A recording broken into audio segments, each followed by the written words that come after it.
이 시대 젊은 크리스천들의 고민 상담소 크리스천말의 와이. 안녕하세요. 저는 청년사역자 장희찬 전사입니다. 오늘도 다양한 청년들의 고민들을 파헤쳐보는 시간 가질 텐데요.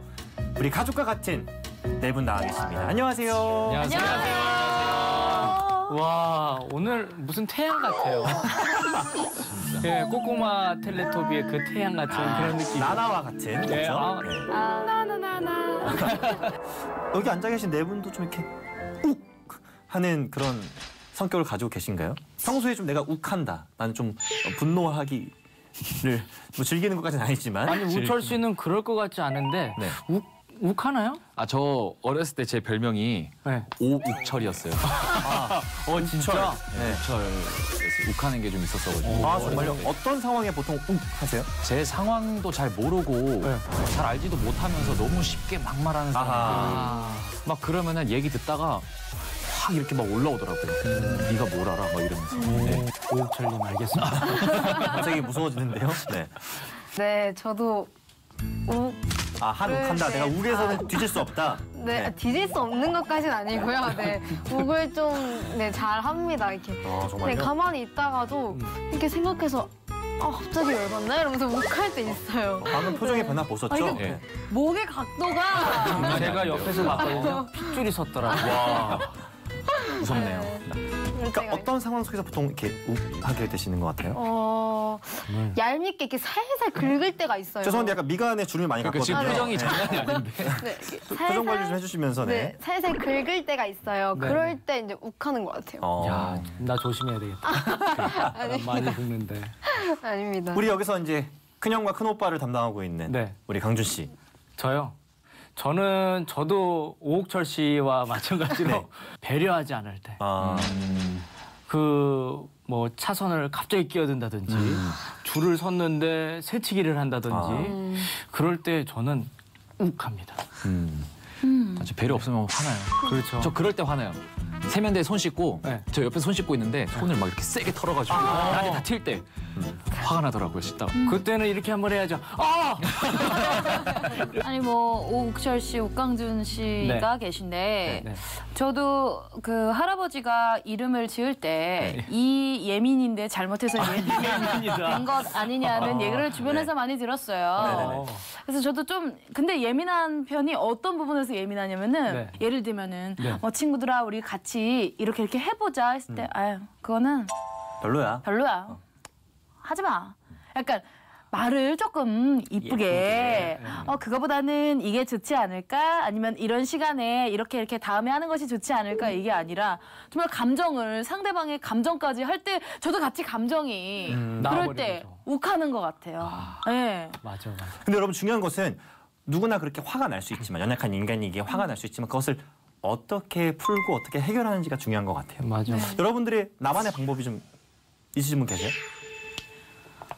저는 아직까지도 예민하네요.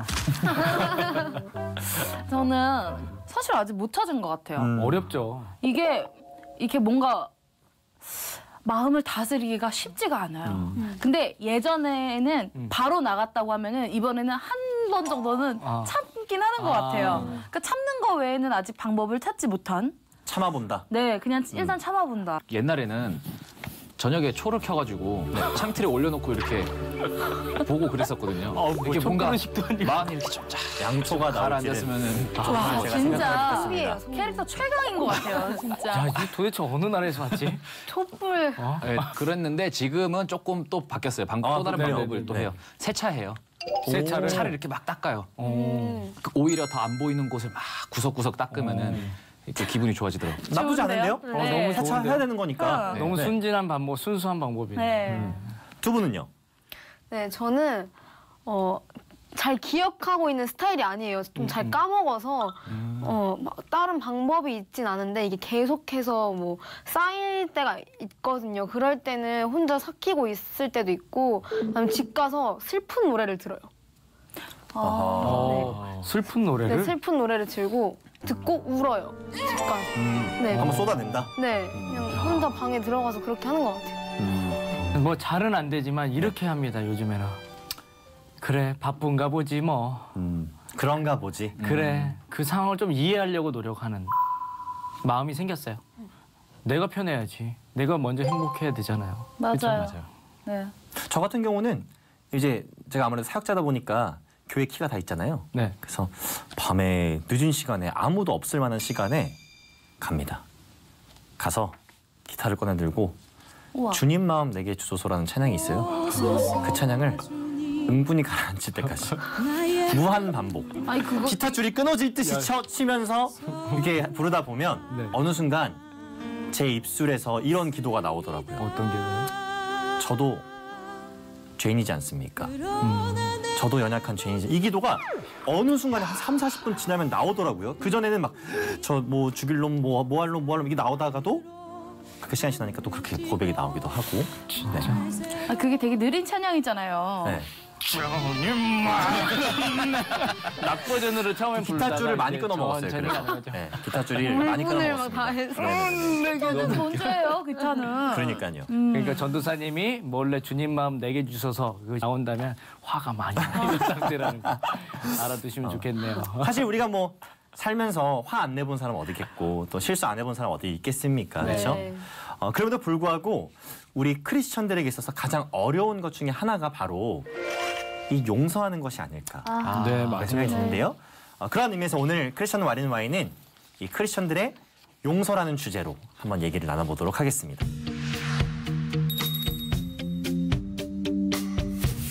저는 교회를 다니게 된 지 얼마 되지 않았습니다. 늘 먼저 연락해주고 챙겨주는 한 오빠 덕분에 교회에 적응도 잘했고 신앙도 조금씩 성장했습니다. 그렇게 조금씩 가까워진 우리는 서로에게 호감이 생겼습니다. 며칠 뒤에 한밤중에 오빠에게서 줄 것이 있다며 연락이 왔고 저는 그날 밤 오빠에게 성폭행을 당했습니다. 며칠을 고민하다 담임 목사님에게 사실을 말씀드렸습니다. 당황하신 목사님은 사실인지를 몇 번에 걸쳐 확인하셨지만 믿지 않는 눈치셨습니다. 오빠는 학생회 회장에다 신학생이거든요. 며칠 뒤 오빠와 저를 목사님께서 부르셨고 저에게 사과하도록 시키셨습니다. 오빠는 고개를 푹 숙이고 진심으로 미안하다며 사과했습니다. 목사님께서는 오빠를 용서해 주라고 하셨어요. 혈기왕성한 청년의 시기에는 실수할 수 있는 법이라면서 진심으로 사과했으니 용서하고 조용히 넘어가자고 하셨습니다. 그 말에 화가 나서 나오는데 밖에서 오빠가 기다리고 있었습니다. 너도 나한테 호감이 있었던 거 아니냐면서 그렇게 싫었으면 싫다고 말만 할 게 아니라 뿌리치고 나갔어야지. 그래놓고 목사님한테 와서 일렀냐면서 화를 내고 가버렸습니다. 조금 전에 사과는 진심이 아니었던 겁니다. 저는 이제 교회를 안 나갑니다. 오빠는 물론 목사님 얼굴을 보면 너무 화가 나서 갈 수가 없어요. 교회는 원수를 사랑하라고 가르치잖아요. 용서에 대한 설교만 들어도 온몸이 떨리고 두 사람을 생각하면 영원히 용서하지 못할 것 같습니다. 네, 참고로 이제 위에 주인공은 네. 현재 교회에서 퇴출된 상황이라고 하네요. 남자요? 네. 참. 야, 뭐, 나빴네요, 진짜. 우리가 그동안 많은 사연이 왔었지만 네.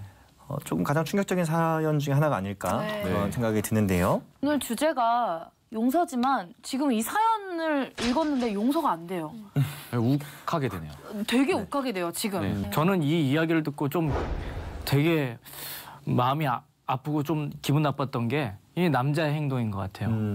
사실 너도 좋지 않았냐? 그리고서 네가 그 목사님한테 이른 게 그게 기분 나쁘다라는 투로 그렇게 이야기하는 것 자체가 싫으면 싫다라고 얘기하는 것 자체가 너무나도 무책임하고 미련하고 좀 나쁜 행동인 것 같고 싫다면 애초에 그거라도 다 알고 있었다면 안 해야죠, 그런 행동을. 우린 지금 하나의 사연을 읽은 거잖아요. 네. 아마 이러한 이야기 말고도 좀 더 다양한 비슷한 안타까운 이야기들이 우리 한국교회 내에 분명히 존재할 수 있겠다 생각하니까 또 한편으로 마음이 굉장히 아프고 네. 안타까운 부분들이 있습니다. 네. 물론 우리가 지금 읽었던 사연과는 좀 비교하기 어렵겠지만 여러분들의 삶 속에서도 좀 용서하기가 참 어려웠다. 이랬던 기억이 혹시 있으신가요? 예민 씨 있나요? 이예민 씨. 예민 씨. 네. 저는요, 실제로 누군가를 4년 정도 용서하지 못했던 일이 있었어요. 4년 정도. 4년이면 굉장히 긴 시간인데요. 네. 근데 굉장히 작은 일이었는데 네. 사실 지금도 오해가 풀리지는 않았지만 그 사람에 대한 마음을, 그러니까 정말 그 사람이 일부러 그렇게 했느냐 아니면은 일부러 그렇게 하지 않았느냐 뭐 그런 것들을 따지는 것이 아니라 그 사람을 마음에서 정말 보냈어요. 아, 저는 이 얘기를 좀 꺼내는 게 맞는지, 뭐 물론 해결됐으니까 좀 이야기해도 될 것 같네요. 네.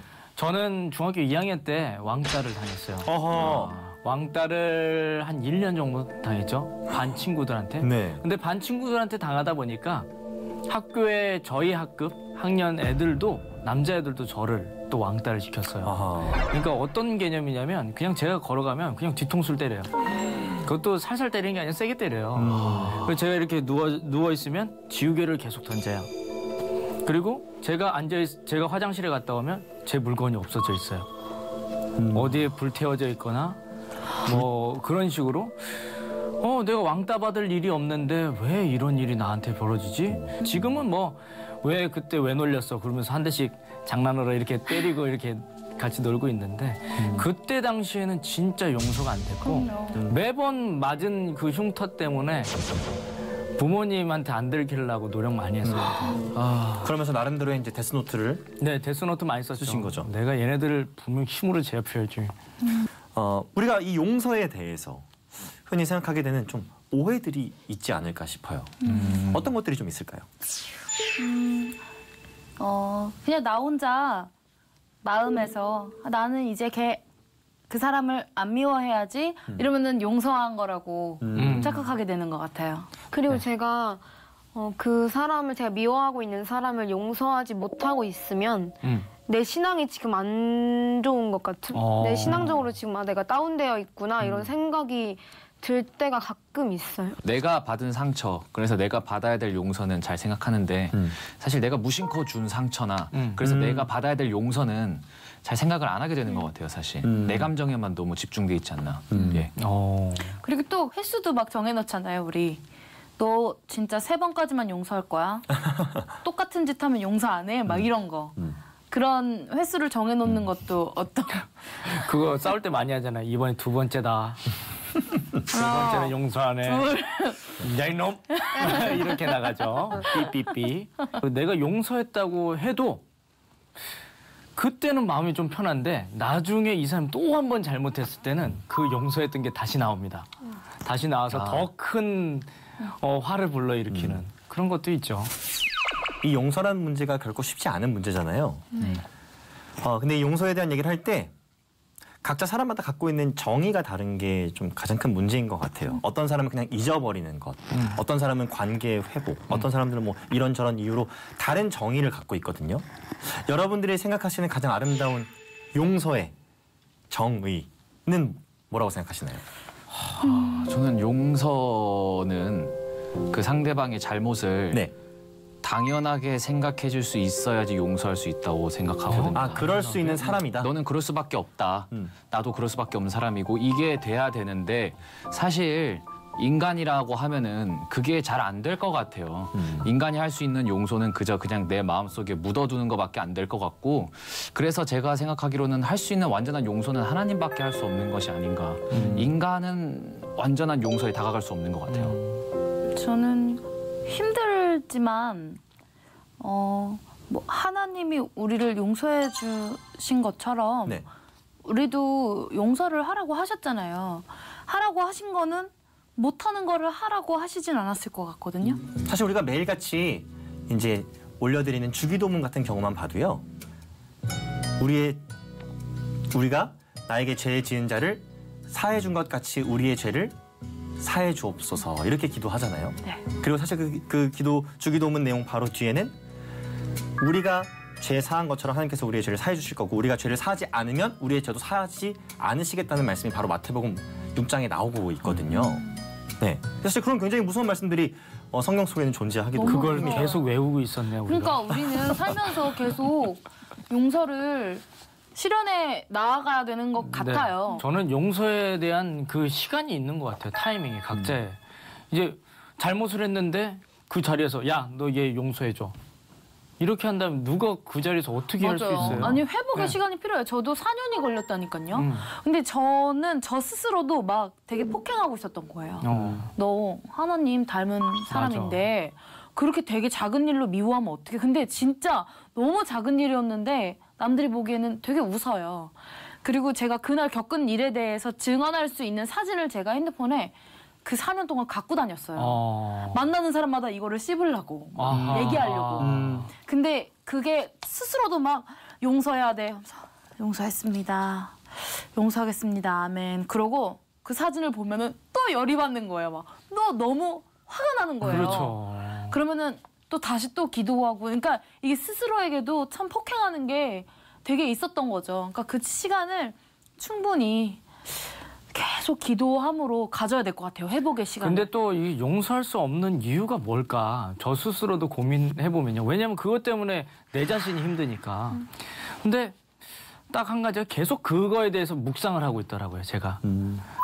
다른 사람이 나에게 잘못한 부분들을 계속 생각하고 되뇌고 그 증거자를 보면서 언제 돈을 갚을지 잘못이에요.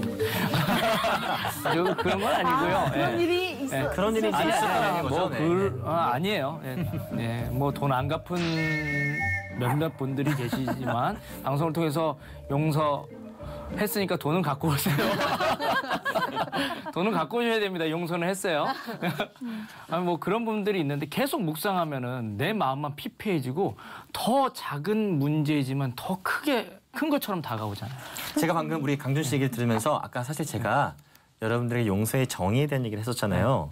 근데 그때 제가 말씀드리려고 했던 부분이 바로 약간 좀 연결된 부분들이 있어가지고 말씀을 드리자면 사실 우리가 궁극적으로 이제 지향해야 되는 용서의 모습은 하나님께서 보여주신 용서의 모습이 아닐까 싶거든요. 네. 근데 그 하나님께서 보여주신 용서를 자세하게 살펴보면 저는 두 가지 조건이 굉장히 중요하다고 봅니다. 첫 번째는 뭐냐면 잘못한 사람의 잘못이 용서할 자와 용서받을 자의 관계에 더 이상 영향을 미치지 않아야 되고요. 뿐만 아니라 그 관계가 회복되어져야 된다는 것입니다. 무슨 얘기인지 아시겠어요? 그러면 네. 저랑 A라는 아이랑 네. 이제 싸워서 관계가 틀어졌어요. 네. 그러면 용서라는 것 자체는 그 A랑 저와의 원래 그 친밀했던 그 사이가 다시 원래처럼 회복이 되어야 그게 용서라는 거네요. 근데 지금 말씀하신 건 좀 다른 개념입니다. 여러분들 화해와 용서는 조금 미세한 차이가 있는 거 알고 계세요? 왜냐하면 싸움이라는 것은 쌍방일 경우가 굉장히 많아요. 이해가 되시죠? 네. 근데 이제 우리가 얘기하는 용서의 개념은 일방적인 죄를 누군가 나한테 범했을 때. 상처받았을 네. 그런 어떤 차이점을 분명하게 둬야 될 것 같아요. 그건 지금 소연 씨가 말씀하신 것은 아마 화해, 서로 자신의 잘못을 인정하고 그 관계가 회복되어질 수 있도록 화해하는 개념이 좀 더 강한 것 같고요. 제가 여러분들에게 지금 말씀드리는 개념은 누군가가 나에게 범죄했을 때 그 범죄가 더 이상 우리의 관계에 지장을 주지 않고 그 관계가 온전히 회복될 수 있게 내가 은혜를 베풀고 자비를 베푸는 것이 진정한 의미의 용서의 개념이고, 두 번째 조건은 뭐냐면 그 잘못한 사람이 잘못으로 인해서 져야 하는 책임, 또 갚아야 하는 빚, 받아야 할 처벌로부터 자유함을 얻게 되는 것. 이것이 진정한 의미의 성경적인 용서가 아닐까 저는 한번 정의를 내려보자는 거죠. 근데 사실 이렇게 되면 아마 여러분들이 아까 말씀하셨던 그 용서의 개념이랑 좀 다를 수 있다고 저는 생각을 하거든요. 그 돈을 빌려갔는데 네. 내가 용서했으니 네. 없던 걸로 할게.가 아닌 가지고 와. 이건 어떻게 보면 하나님께서 네. 내가 너희들을 용서했지만 너희들은 아직 지옥에 갈 거야. 와 비슷한 맥락으로도 연결될 수 있다라는 거죠. 느끼고 계시죠? 무섭네요. 그래서 아직 용서를 못했나 사실 이 봅니다. 용서라는 것은 굉장히 어렵게 느껴질 수 있습니다. 왜냐하면 하나님께서는 그렇게 어려운 것을 하셨으니까요. 아니 근데 진짜 어려운 게 돈 얘기가 나와서 그렇지만 이거 또 어느 부분들은 제 스스로 드는 생각도 있어요. 아 이걸 그냥 헌금했다고 치자. 아니면 길에다 버렸다고 치자. 뭐 사 먹었다고 치지 뭐. 그러기엔 너무 큰 돈이긴 한데요.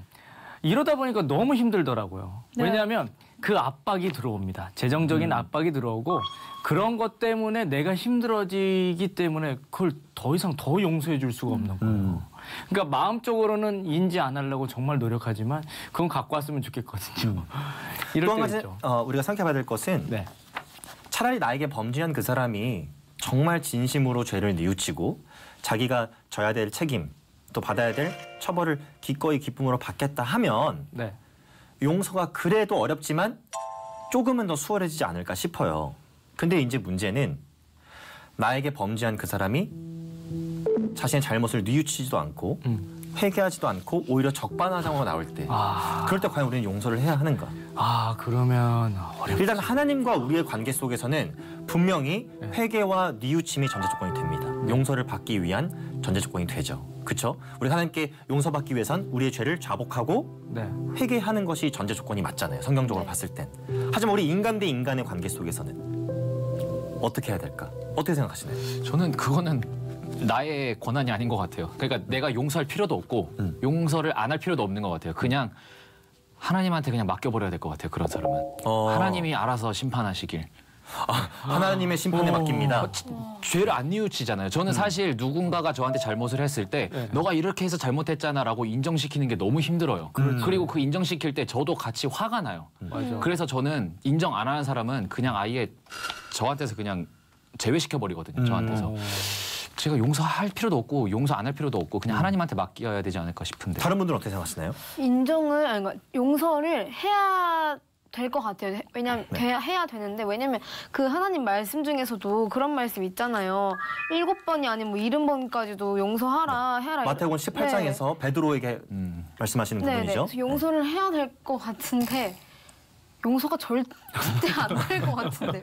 그런 문제 속에서 좀 고민하고 계신 분들한테 꼭 말씀드리고 싶은 건 뭐냐면 너무 단편적으로 용서해야 돼, 용서하면 안 돼 이렇게 생각하지 않으셨으면 좋겠다라는 거예요. 실제로 그 용서에 대한 말씀이 나오는 마태복음 18장 후반부에 보면요. 나에게 범죄하는 자에게 어떻게 대해야 할지를 구체적으로 방법론까지 명시하는 장면이 나옵니다. 여러분 아마 잘 아실 거예요. 제가 말씀드리면 처음에는 개인적으로 가서 권면하는 겁니다. 이것이 하나님께서 기뻐하시는 죄이고 이렇게 하는 것이 하나님께서 기뻐하시지 않는 것입니다. 근데 그렇게 해도 그 사람이 듣지 않을 때는 두세 사람의 증인을 데리고 가는 겁니다. 그럼에도 듣지 않으면 온 교회를 통해서 이제 권고하는 거고요. 그럼에도 듣지 않으면 출교하게 하라 그랬어요. excommunicate. 근데 그 모든 과정은 그 사람을 징계하기 위함의 목적이 있는 것이 아니라 그 사람을 얻기 위함이라고 성경은 얘기를 합니다. 그리고 나서 그 과정을 겪고 나서 그럼에도 회개하지 않고 뉘우치지 않고 돌이키지 않는 사람이 있다면 전 아까 우철 씨가 한 내용이 뭔가 답답해서 그런 걸 수도 있지만 굉장히 성경적인 답변이다. 왜냐하면 실제로 로마서 12장에 보면요. 악을 악으로 갚지 말고 정의의 하나님의 손에 원수 갚는 일을 맡겨라. 저는 이제 뭐 좀 마무리를 하면서 제가 용서에 대해서 청년들에게 좀 가르칠 때 항상 쓰는 비유가 있어요. 왕이 등장하고요. 2명의 종이 등장을 해요. 이제 왕과 결산할 시간이 되었는데 왕에게 10,000달란트 빚진 자가 있었습니다. 여러분 10,000달란트면 얼마인 줄 아세요? 아니요. 그냥 인간이 살면서 벌 수 없는 금액이라고 생각을 하시면 돼요. 네, 어마어마한 금액의 돈입니다. 몇 조 막 이렇게. 근데 그것을 갚으라고 명했는데 한 번만 봐주십시오.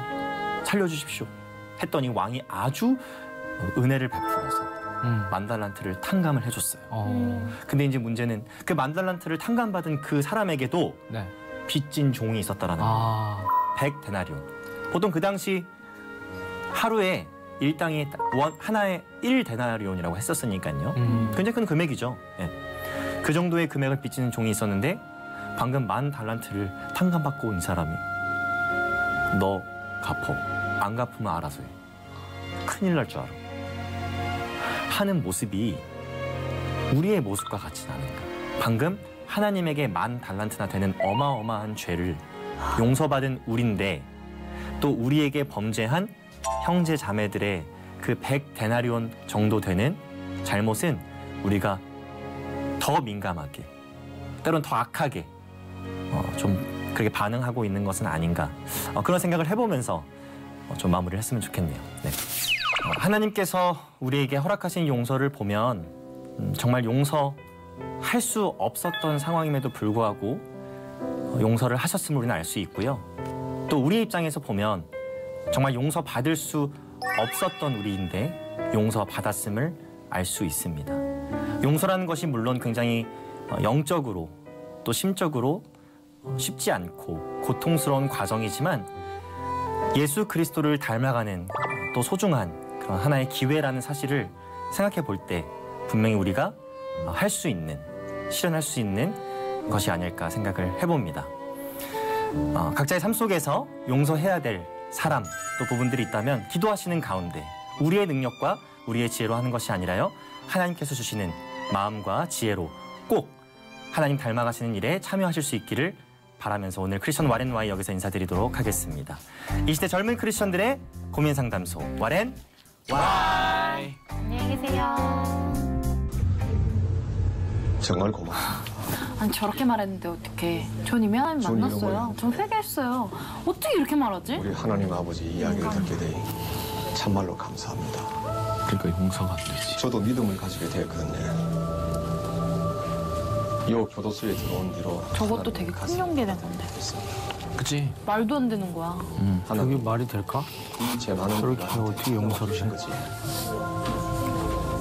참 용서 이거 진짜 참 과연 진정한 용서를 할 수 있을까라는 생각을 엄청 많이 하게 됐네. 근데 저기서 무슨 말을 해야 될까? 죄송합니다. 이 얘기를 했어야 되는데 그리고 너무 많이 갔어요 그 남자가. 너무 막 얘기를 했네.